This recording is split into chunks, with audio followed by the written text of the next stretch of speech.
1절 말씀부터 3절 말씀까지, 베드로전서 2장 1절부터 3절 말씀까지 보겠습니다.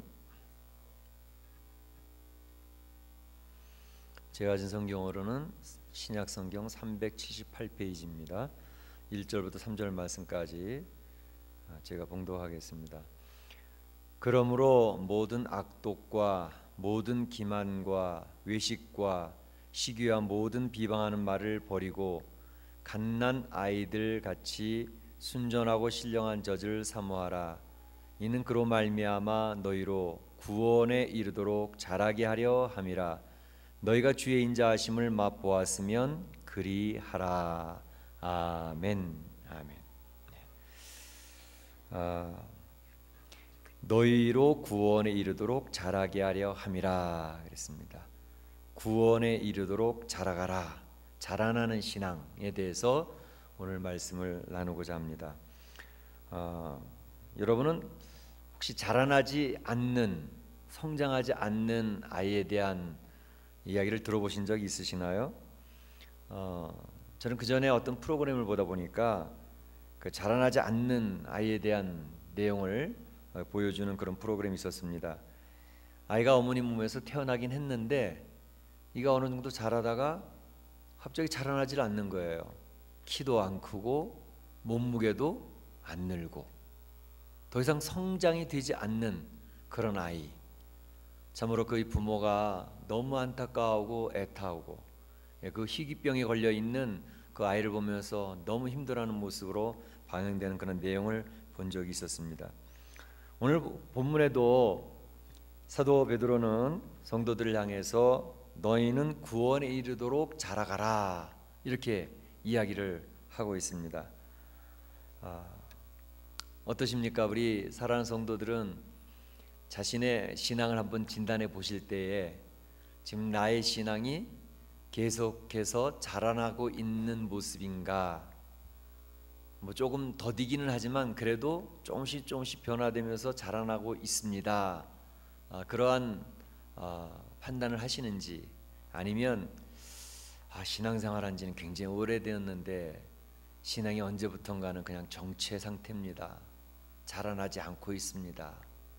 그렇게 생각을 하시는지, 아니 어떤 분은 아니 자라나기는커녕요 지금 저는 완전히 거꾸로 가고 있습니다. 그렇게 혹시 이야기하시는, 생각하시는 분들도 계실지 모르겠어요. 그런데 오늘 성경에서는 너희 신앙이 구원에 이르도록 자라나야 된다 이렇게 이야기를 하고 있거든요. 오늘 이 이야기를 하고 있는 베드로는 정말로 이 이야기를 자기 가슴에 사무치도록 이야기하는 그러한 삶을 살아왔던 사람입니다. 그는 예수님을 만났음에도 불구하고 실패했던 경험이 있잖아요. 넘어졌던 경험이 있고요. 그리고 정체했던 경험도 있고요. 참으로 침체 상황에 빠져서 우울증에 걸려서 쩔쩔매던 그러한 상황들도 있었고요. 그렇기 때문에 그런 모든 상황을 겪어봤던 베드로가 성도들을 향해서 너희는 구원에 이르도록 신앙이 자라나야 된다 라고 하는 것은 얼마나 우리에게 피상적으로 들려지는 게 아니라 베드로 삶 자체를 통해서 아주 가깝게 느껴지는 그런 메시지라고 생각이 되는 것이죠. 우리 신앙이 왜 자라나야만 되는가 하는 것에 대해서 한번 생각을 해보겠습니다. 어머니 태에서 나온 아이라면 자라날까요? 안 자라날까요? 자라나는 것이 당연한 것이고 그게 정상적인 것이 아니겠습니까? 어머 몸에서 태어났으니까 그러면 자라나야잖아요. 근데 자라나는 이유는 왜 자라나지요? 그 아이는 살아있기 때문에 자라나는 거지요. 그에게는 생명이 있고 생명이 있기 때문에 살아있는 거고요. 그러니까 자라나는 것입니다. 우리가 화초 이렇게 두 그루를 딱 갖다 놨는데 한 화초는 아주 파릇파릇하게 잘 자라난다고요. 또 하나는 보니까 시들시들하더니 누렇게 되어져가지고 죽어갔어요. 근데 왜 누렇게 되어져 있고 왜 더 이상 키가 크지 아니하고 더 이렇게 파릇파릇하지 않을까? 화초 하나는 물을 잘 줘가지고 잘 돌봐줘가지고 잘 자라났어요. 근데 하나는 물도 주는 둥 마는 둥 하니까 이파리가 누래지기 시작하더니 죽어버렸어요. 그러니까 생명이 없으면 죽어버리고요, 생명이 있으면 자라나는 거죠. 그와 같이 생명의 특징이라고 하는 것은 자라남입니다. 생명이 있다면 반드시 자라나게 되어져 있다는 것이죠. 당위성을 이야기합니다. 그러니까 예수님을 영접함으로써 우리가 생명을 얻었다면, 예수님이 십자가에 달려 돌아가시고 다시 부활하신 그 예수님을 영접해서 예수님의 그 새 생명이 우리 심령에 있다면 우리가 자라나는 것이라고 하는 것은 너무나도 당연한 것이죠. 그렇지 않습니까? 논리적으로 확실하잖아요. 우리 자라나야 된다고요. 그러니까 예수님 만난 사람들이라면 반드시 자라나야 되고 성장하는 것이 너무나도 당연한 것이고 정상적인 것입니다. 그런데 만약에 자라나지 않고 있다면, 그의 삶에 변화가 없다면, 그의 생각도 변하지 않았고 가치관도 변하지 않았고 주님이 점점 더 가까이 하고 싶은 그러한 것도 없고 그냥 교회만 왔다 갔다, 예배 시간에만 참여했다가 말았다, 그러고 지낸다면 이건 분명히 뭔가가 문제가 있는 거죠. 그건 두 가지 중에 하나입니다. 자라나지 않고 있다면 두 가지 중에 하나인데, 첫째는 그 생명이 예수님을 아직 못 만난 심령이면 자라나지 않습니다. 예수님을 아직 모르는 거예요. 교회에 출석도 했고 예배도 참여는 하고 있지만 예수님을 직접 만나지 못했으면 새 생명이 아직 씨앗이 떨어지지 않았기 때문에 뭐 예수님에 대한 생각이라든지 예수님에 대한 가치관이라든지 뭐 성경 말씀이 막 사모하게 된다든지 뭐 행동이 변한다든지 그런 변화가 전혀 나타나지 않습니다. 그런데 또 한 가지는 예수님을 분명히 영접을 했어요. 그 예수님이 누구신지도 알고 또 예수님을 영접할 때 그의 가슴속에 뜨거움이 있고 예수님, 나는 예수님 정말 좋아요. 그래서 예배 시간에 참여하면 찬양이 막 감사하고 그 기도도 감사의 고백이 있고 그런 경험들이 분명히 있었다고요. 그러니까 나는 예수님 영접했던 것은 분명해.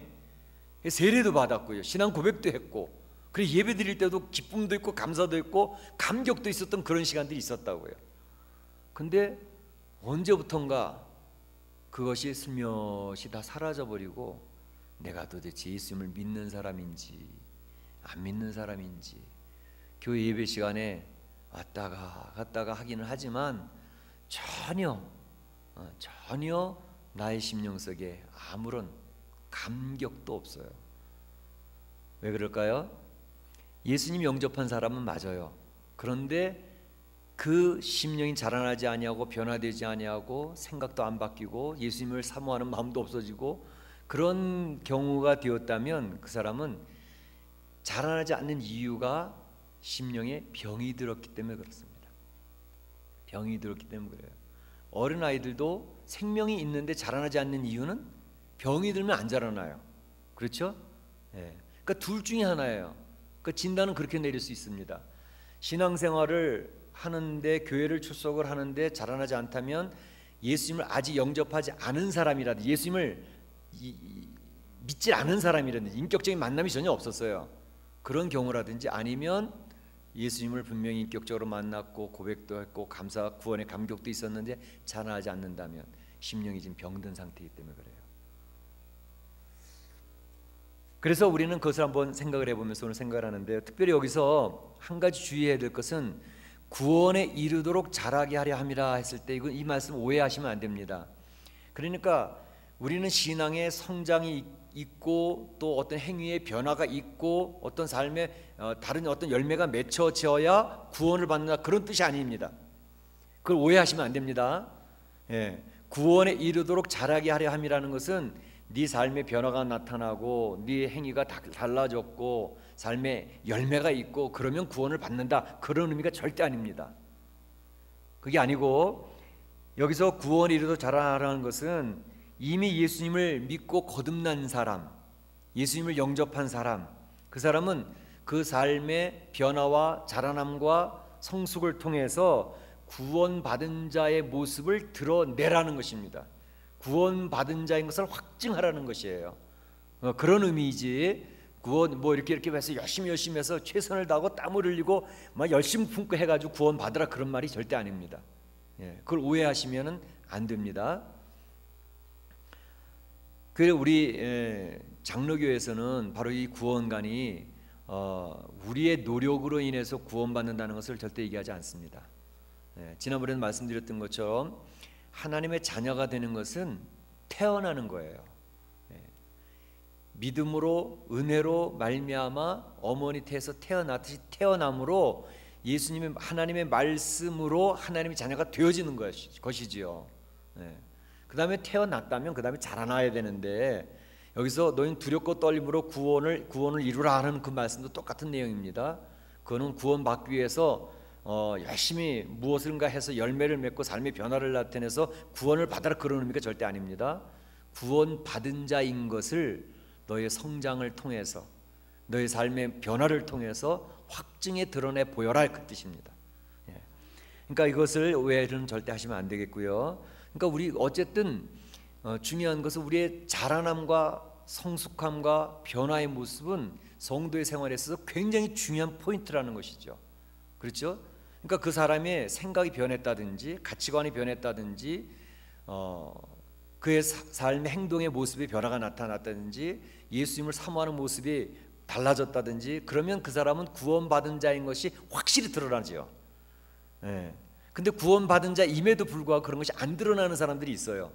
아직까지 자라지 못했기 때문에, 어린아이의 상태에 그들이 있기 때문에 변화된 모습이 안 나타난 사람들도 있어요. 그렇지만 구원받은 사람이지요. 근데 그것이 확실히 드러나는 것은 그런 것들이 변화가 나타났을 때 이제 확증이 되어지는 것입니다. 그래서 여기서 자라남에 대한 것을 이야기하는 게 사도 바울이 너희 구원받은 자인 것을 자라남과 성숙함과 변화의 삶을 통해서 확증해 보여라 그런 의미입니다. 그래서 여기서 보게 되면 그러면 자라남에 대한 것을 여기서 추천하는 내용이 두 가지인데요. 버릴 것은 버리고 사모할 것은 사모하라. 두 가지로 정리가 되어져 있어요. 그러니까 무엇을 버리라고 하시는가, 그리고 또 무엇을 사모하라고 하시는가, 그 두 가지만 우리가 오늘 생각을 하시면 되겠습니다. 먼저 1절에 보게 되면 그러므로 모든 악독과 모든 기만과 외식과 시기와 모든 비방하는 말을 버리고 그랬죠. 버리고, 이 버릴 것들에 대해서 이야기를 하고 있습니다. 오늘 이 말씀을 듣는 사람들이 대상이 누구라고요? 안 믿는 불신자가 아닙니다. 지금 이 말씀을 받고 있는 사람들은 믿는 성도들을 대상으로 해서 얘기하고 있는 것이에요. 그러니까 믿는 사람들에게 이런 악독이 있을 수 있나? 이런 기만이 있을 수 있고 외식과 시기와 비방하는 말들을 할 수가 있나? 그렇다는 것을 이야기하고 있습니다. 믿는 사람인데 그런 것들이 있다는 것이죠. 예수님을 믿고 구원받은 성도들임에도 불구하고 이러한 삶의 모습에 이러한 것들이 있다는 거예요. 악독도 있고 모든 기만, 옛날 성경에는 괴휼이라고 나와 있어요. 그리고 외식하는 거, 그리고 시기하고 비방하는 말하는 거, 이러한 것들이 성도들의 삶 속에 그대로 있기 때문에 그런 것들을 버리고 자라나라는 것이죠. 아니, 예수 믿는 사람들 이런 것들 다 정리된 사람들이 아닌가? 이러한 모습 때문에 우리는 죄에 대한 대가를 치러야 되는 게 아닌가? 어떠세요? 죄에 대한 대가는 우리 해결받은 사람인가요? 해결받지 못한 사람인가요? 그렇습니다. 지금 여기서 이야기하는 이런 악독, 괴휼, 외식, 시기, 비방하는 말, 이런 것들이 우리 성도들의 삶에 여전히 남아 있는데, 그것에 대해서 죄에 대한 대가, 책임, 이런 책임은 성도들은 면제된 사람들입니다. 누구 때문에? 예수님 때문에.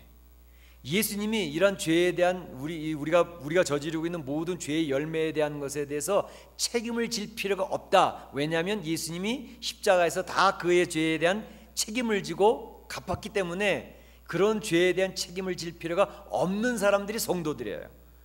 죄에 대한 책임은 다 면책이 됐어요.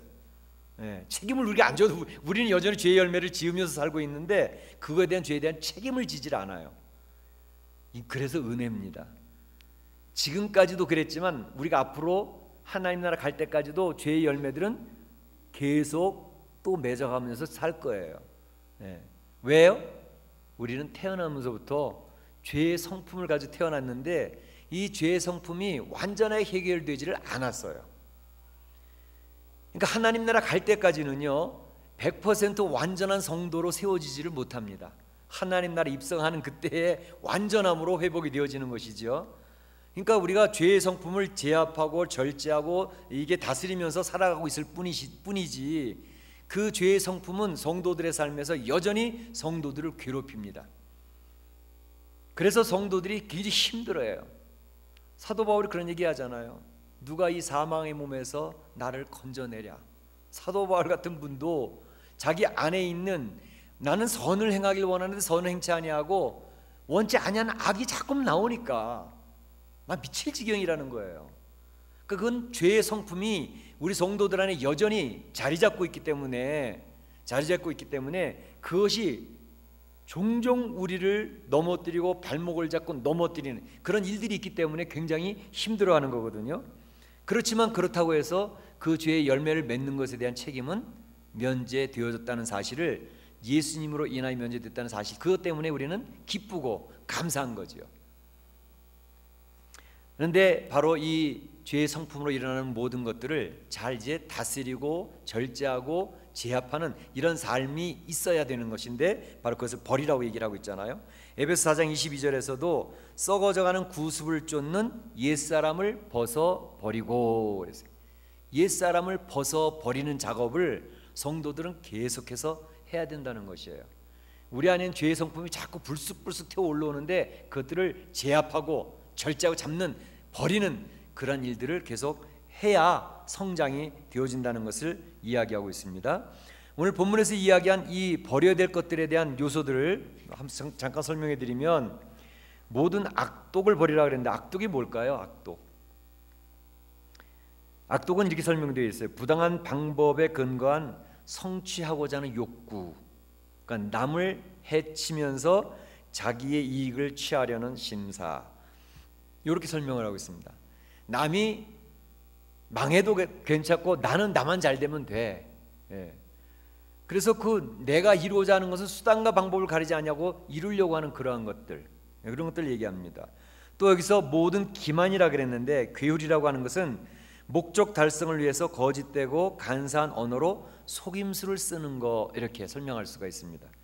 그러니까 내 목적을 달성하기 위해서는 거짓말을 해도 괜찮고 거짓된 방법을 써도 괜찮고 또 간사한 언어로 속여도 괜찮고, 어쨌든 수단과 방법을 가리지 아니하고 내 목적만 이루면 된다는 거죠.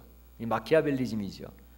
그러니까 내 뜻을 위해서는 방법은 정당하지 않아도 돼요. 이루기만 하면 되는 거예요.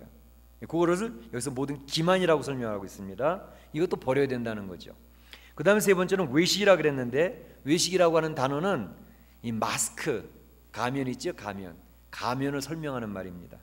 그러니까 배우들이 가면을 쓰고 자기 본래 모습이 아닌 다른 사람의 모습으로 연기를 하잖아요. 그와 같이 자기 속은 그런 사람이 아닌데 겉으로 그렇게 하는 거예요. 그러니까 겉다르고 속다르고, 그것을 바로 위장된 태도를 외식이라 그럽니다. 그러니까 자기가 생각하는 것은 그렇지 않은데 겉으로만 그렇게 하는 거, 이걸 외식. 이 외식을 또 버려야 성장할 수 있다, 이렇게 얘기를 하고 있습니다. 그 다음에 시기라고 하는 건 뭐예요? 다른 사람이 잘 되는 걸 무조건 싫은 거예요. 다른 사람이 잘 되는 걸 못 봐주는 거예요. 타인의 성공과 복에 대해서 아주 질투심이 생기고 말이죠. 저 사람은 뭐 이렇게 저렇게 복을 받고 그러는 거야, 기분 나쁘게. 쟤는 왜 이렇게 나보다 잘생겼지? 뭐 이런 거, 그렇죠? 그런 것들을 시기라고 그럽니다. 그래서 진실을 왜곡해서 타인을 함정에 빠뜨려서 파괴하려고 하는 거, 이런 것들을 시기라고 이렇게 분류하고 있습니다. 그 다음에 비방하는 말이 있습니다. 비방하는 말은 뒤에서 중상하는 말을 얘기합니다. 이 영어로 backbite라고 그렇게 되어 있습니다. back이라고 하는 것은 뒤에서, bite라고 하는 것은 물어뜯는 거. 그러니까 비방하는 말이라는 것은 뒤에서, 그 사람이 안 보는 뒤에서 막 물어뜯는 거예요. 헐뜯는 거예요. 이걸 비방하는 말이라 그랬습니다. 근데 바로 이러한 것들이 성도들의 삶에서 자꾸 제거가 되어져야 그 사람은 신앙이 성장해야 할 수 있고 자라날 수 있다는 것을 이야기하고 있습니다. 근데 비록 여기에서 얘기한 이런 요소뿐만 아니라 우리가 자기의 삶을 돌아보면 내가 신앙 성장하지 않는 이유들이 여기 분명 여기 얘기하지 않은 것들이라도 있을 수 있어요. 우리 사랑 성도들 한번 생각해 보세요. 내가 신앙이 성장하지 않고 있다면 그 신앙 성장하지 못하게 하는 요소들은 어떤 것일까? 한번 생각을 해보시면 좋겠어요. 왜냐하면 성도들마다 다 틀릴 수 있거든요. 개인적인 어떤 습관이라든지 어떤 태도라든지 어떤 언어 생활이라든지 어떤 행동이라든지 뭐 여러 가지 성도들마다 다 다를 수 있습니다. 그건 자기만 알아요. 하나님하고 자기만 아는 부분들이기 때문에 그 부분들을 한번 점검해 보시고 체크해 보면서 나는 새 생명을 가진 존재이기 때문에 분명히 자라나야 되는데 내가 자라나지 못하고 이게 정체되어져 있는 이유는 무엇일까? 무엇 때문에 내 신앙이 자라지 않지? 벌써 내가 볼 때는 10년, 20년 동안 전혀 신앙이 성장하지 않았어. 그렇게 할 때는 나름대로 그 이유가 분명히 있거든요. 예수님을 영접한 심령이라면 예수님을 영접하고 구원의 감격도 누렸던 그런 심령인데 언제부턴가 내 신앙이 전혀 구원의 감격도 없고 예수님이 그렇게 예수님과 가까이 하고 싶은 생각도 별로 없고 그냥 교회 나가는 게 습관이 됐으니까 교회 예배 시간은 안 가면 또 이상하고 그러니까 가고 막 그렇게 신앙생활한 게 벌써 5년이 되었는지 10년이 되었는지 하여튼 오래되어졌다. 그럼 내 신앙이 지금 정체다 지금. 그러면 왜 이런 정체의 모습으로 내가 머물러 있을까? 거기 분명히 이유들이 있습니다. 그 이유들을 본인 스스로가 찾아내셔야 돼요. 다른 사람은 잘 몰라요. 물론 이렇게 저렇게 얘기할 수 있지만 가장 정확하게 찾아낼 수 있는 사람은 자기 자신이에요. 자기 보면 알아요. 내가 신앙이 정체되고 있는 이유는 이러이러한 거, 버려야 될 것들을 못 버린 것들이 있구나. 정리해야 될 것을 정리하지 못한 부분들이 있구나. 그러니까 내가 자라나지 못한 희귀병에 걸린 어린아이처럼 그렇게 그냥 어린아이 상태에 머물고 있구나. 그걸 빨리 진단하셔서 찾아내셔야 살 길이 열리는 것이죠. 그렇게 되시기를 축원합니다. 본인이 찾아내셔야 돼. 본인이. 다른 사람은 몰라요. 자기는 알아요. 그러니까 그거를 체크해 보시고 오늘 집에 가서 한번 써보세요. 내가 자라나지 못하는 이유 중에 버릴 것은 무엇이 있느냐. 그 버릴 것을 한번 쭉 찾아보시고 그것들을 하나씩 체크해 보면서 한번 목표로 삼으시고 이거 버려야지. 그리고 구원받은 자로서 확증을 드러내셨으면 참 좋겠어요. 그 다음에 또 한 가지는 자라나기 위해서 사모하라 이렇게 했습니다. 버릴 것은 버리고 사모할 것은 사모하라 그랬습니다. 사모할 것이 무엇이냐? 이제 소극적인 면에서 성도들은 정리할 것을 정리하는데 이제 소극적인 면이 아니라 적극적인 면에서 취해야 될 것을 이야기하고 있습니다. 2절에 있는 것처럼 갓난 아이들 같이 순전하고 신령한 젖을 사모하라 이렇게 얘기하고 있습니다. 순전하고 신령한 젖을 사모하라. 갓난 아이에게 가장 중요한 것은 뭘까요? 어머니의 젖입니다. 갓난 아이에게 좋은 갈비살 갖다 줘 보세요. 와, 맛있는 거 내가 가져왔거든. 너 한번 먹어볼래? 갓난 아이한테는 아무리 좋은 갈비살 아무 소용없어요. 그렇죠? 갓난 아이에게 야, 이거 굉장히 좋은 건데 내가 금가락지 5돈 가져왔어. 너 손가락에 다 끼워봐. 갓난 아이 좋아하지 않습니다. 갓난 아이에게 필요한 것은 금가락지 5돈이 아니고 고기 갈비살이 아니라 뭐냐면 어머니의 젖입니다. 어머니의 젖을 먹어야 그 아이는 배가 부르고 그 아이는 자라날 수가 있거든요. 그래서 한국에서도 그 임산부들한테 초유 먹이기 운동이 굉장히 많잖아요. 초유를 먹여야 된다. 이제 태어난 지 한 일주일 안에 있는 초유를 잘 먹여야 그 아이에게 저항력이 없던 아이가 저항력도 생기고 병마와 싸울 수도 있고 그 아이의 모든 건강에 밸런스가 잡힐 수 있다. 초유를 먹이자. 그런 운동이 많이 확산되고 있어요. 그런데 바로 이 젖이 그 어린아이를 살려내는 것이죠. 그것처럼 성도들에게 신령한 젖, 그건 뭘까요? 그렇지요. 성도들에게 신령한 젖은 바로 말씀입니다. 말씀을 사모하라 하는 것입니다. 말씀을 사모하라. 바로 이 하나님께서 우리에게 주신 이 말씀이 성도들을 배부르게 하고 건강을 유지하게 하고 자라나게 하는 것입니다. 말씀을 사모하시기를 원합니다. 우리 사랑하는 성도 여러분, 하나님 말씀 막 읽고 싶어가지고 막 그러시는 분들 계시나요? 아니, 하나님 말씀 너무너무 읽고 싶어. 그런 분은 건강한 분이에요. 영적으로 굉장히 건강하신 분이에요. 하나님 말씀 안 읽으면 내가 배가 고파서 못 살겠어. 오늘 내가 하루 세 끼는 다 먹었지만 하나님 말씀을 안 먹으니까 너무너무 배가 고파가지고 내가 혼났다니까 하나님 말씀 먹어야 돼. 그런 분은 확실히 영적으로 건강하신 분이거든요. 하나님 말씀을 사모하시고 잡수셔야 된단 말이죠. 그런데 일주일에 성도들이 한 2번, 3번 정도 하나님 말씀을 읽으시는 분이 계시다면 그분들은 그래도 하나님의 말씀으로 그래도 기본적인 것은 유지를 하고 계시는 분들이에요. 어때요? 일주일에 한 2번, 3번 하나님 말씀 읽으신 분은 계시나요? 그러니까 이 뭐 교회 와서 이렇게 성경 보는 거 말고요. 내가 하나님 말씀을 한번 읽어야지. 그래서 일주일에 한 2-3번씩은 성경 말씀 읽으시는 분이 있으면 그러면 그래도 기본적으로 기아 상태는 안 들어가신 분이에요. 그런데 후딱 신자가 있다 그러죠. 후딱 신자, 이게 들어보셨나요? 후딱 신자. 후딱 신자가 뭐냐 하면 하나님의 말씀 성경책을 주일날 교회 와서 이렇게 한번 봤잖아요. 그리고 이제 집에 갔다 선반에다 이렇게 올려놓는다고요. 근데 그 다음 주일날 교회 올 때 그 성경을 가져가야 되니까 성경 꺼내서 보니까 이게 어때? 먼지가 쫙 앉아 있단 말이에요. 그러니까 먼지를 털고 가야 된다고 후 불고서 탁 쳤다 그래가지고 후딱 신자가 있다는 거예요. 그러니까 일주일에 한 번 정도만 성경책은 교회에서 예배 시간에만 보는 거기 때문에 그냥 가서 보고 교회 선반에다 올려놓고 일주일 뒤에 또 다시 이러고 오는 성도. 하긴 요즘에는 이제 그런 성도도 자꾸 없어져요. 왜냐하면 교회 성경책을 다 비치해 놓잖아요. 안 가져와도 돼. 그냥 맨몸으로 와가지고 뒤에서 성경책 끝내가지고 여기서 보시면 된단 말이에요. 뿐만 아니라 요즘 더 신식이 되어져가지고요. 젊은 친구들은 스마트폰 다 있잖아요.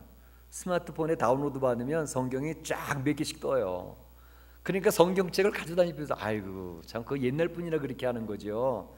아유 성의원이 성경이 몇 개씩이나 다 하더니 영어 성경, 한국어 성경, 뭐 별별 성경, 한국어 성경도 2개씩, 영어 성경도 2-3개씩 다 있는데 뭐 그 힘들게 그걸 들고 다니세요? 그런 분들 계셔요. 아니에요. 자기 성경 꼭 가지고 다니세요.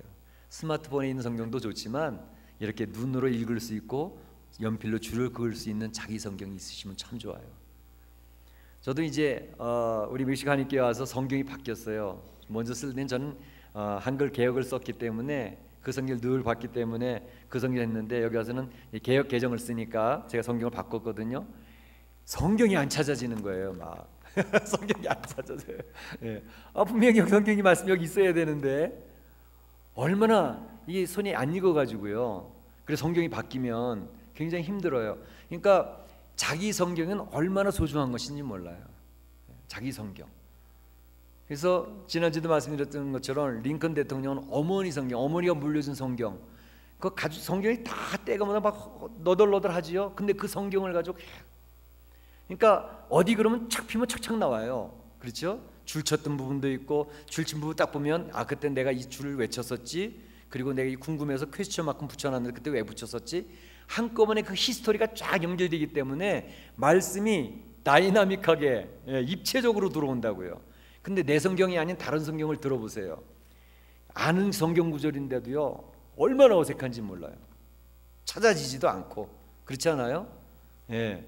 그래서 여러분들은 내가 사랑하는 성경이 꼭 있으셔야 돼요. 정말 우리 집 갑오처럼 여기지는 좋은 성경책 하나씩을 준비해서 내가 침 묻혀가면서 읽어보고 줄거가면서 읽어보고 파란색 빨간색 줄쳐가면서 읽는 그 성경이 꼭 있으시기를 바랍니다. 주일날에는 파워포인트를 다 띄워드리지만 자기 성경 꼭 가지고 다니셔야 돼요. 그냥 맨손으로 스마트폰 하나 들고 오셔가지고 예배 드리시면 안 되고 자기 성경 쫙 준비해가지고 오셔서 그 말씀을 사모하는 그런 성령 있으시기를 바랍니다. 그런데 이 말씀을 사모하는데 오늘 성경에 보니까 그 사모하는 정도가 어떻게 비유를 하고 있냐면 갓난 아이가 젖을 사모함 같이 사모하라 그랬어요. 갓난 아이가 젖을 사모하는 같이. 여기서 아기를 키우는 어머니들 많이 계시잖아요. 아기한테 젖을 안 줘보세요. 어떻게 돼요? 난리 납니다. 난리 나요. 울고 소리 빡빡 지르고 젖 달라고. 왜 그래요? 자기 생존의 문제이기 때문에 그래요. 젖을 안 보면 자기 죽는다는 거 알거든. 그러니까 엄마 젖을 줘야지 내가 산다고 젖 달라고 막 물어뜯고 난립니다. 그렇죠? 하나님의 말씀을 사모하는데 그러한 태도가 필요하다는 거예요. 우리가 그런 태도로 하나님 말씀을 사모하는지요? 하나님 말씀을 엄마 이거 나 젖 줘야 돼, 나 이거 먹어야 돼, 이 말씀 없으면 나는 못 살아, 그 정도로 사모하면서 하나님 말씀을 바라보느냐 이것이죠. 사실 이 하나님 말씀은 우리를 살리는 생명력 있는 말씀이에요. 지난 시간에도 말씀을 드렸지만 이 말씀을 통해서 성도들은 위로를 받아요. 두려워 말라, 내가 너와 함께함이니라. 하나님 말씀하시거든요. 막 그냥 쩔쩔매고 있을 때는 강하고 담대하라, 내가 너와 함께하느니라 말씀을 주신단 말이죠. 또 문제가 풀어지지 않아서 막 고민하고 애쓰고 그럴 땐 뭐라 그래요? 아무것도 염려하지 말고 기도와 간구로 너희 구할 것을 구하여라. 하나님의 말씀이요, 우리 삶, 가정에서나 직장에서나 우리 삶에 필요 적절하게 계속 제공을 해주시는데 이 말씀이 우리의 영적인 삶을 이끌어 가신다니까요.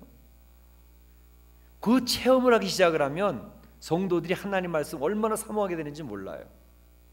왜냐하면 그 말씀 때문에 성도들이 위로받고 힘을 얻고 다시 일어설 수 있는 체험들을 하기 때문에, 그런 경험이 확실하게 되어지기 시작을 하면 말씀과 교통이 이루어지기 시작을 하죠. 말씀을 통해서 그 하나님의 뜻을 붙든단 말이죠. 오늘 성경에 보게 되면 하나님 말씀을 사모하는데 시편의 기자는 이런 얘기를 했습니다. 내 눈이 주의 의로운 말씀을 사모하기에 피곤하니이다. 내 눈이 하나님 말씀을 사모하는데 피곤할 정도로, 또 내가 주의 법을 어찌 그리 사랑하는지요, 내가 그것을 종일토록 묵상하나이다. 하나님 말씀을 사랑하는데 어느 정도로요?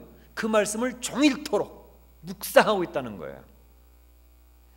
또 뭐라 그랬냐면 주의 말씀의 맛이 내게 어찌 그리 단지요, 내 입에 꿀보다 더하니이다. 꿀이 얼마나 달아요? 그런데 하나님의 말씀이 꿀송이처럼 내게 달다는 거예요. 꿀송이처럼. 우리 사랑하는 성도들이 이와 같이 단 말씀을 잡수실 수 있기를 바랍니다. 하나님의 말씀에 꿀송이처럼 달아지는 그런 역사 있기를 바랍니다. 오늘 사도 베드로는 그렇게 얘기를 하는 거죠.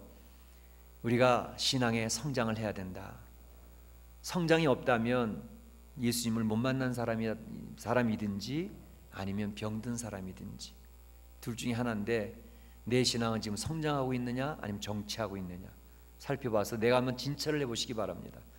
만약에 병들어서 성장하지 못하는 가운데 있다면 그 원인을 자기 자신은 빨리빨리 찾아내셔야 돼요. 그래서 그것을 버리실 것은 버리고 사모할 것은 사모하는 그런 심령이 되어지시기를 원합니다. 그래서 우리 사랑하는 성도들이 신앙의 성장함을 통해서, 생각의 변화를 통해서, 가치관의 변화를 통해서, 행동의 변화를 통해서 신앙의 열매들이 맺혀짐으로 말미암아 나는 구원받은 사람이 확실하구나, 나는 하나님의 자녀가 확실하구나 하는 것을 본인 스스로도 확신하고 확증해서 드러내 보이고 하나님 앞에 영광을 돌리는 그런 성도들이 되시기를 주의 이름으로 축복합니다. 축복합니다.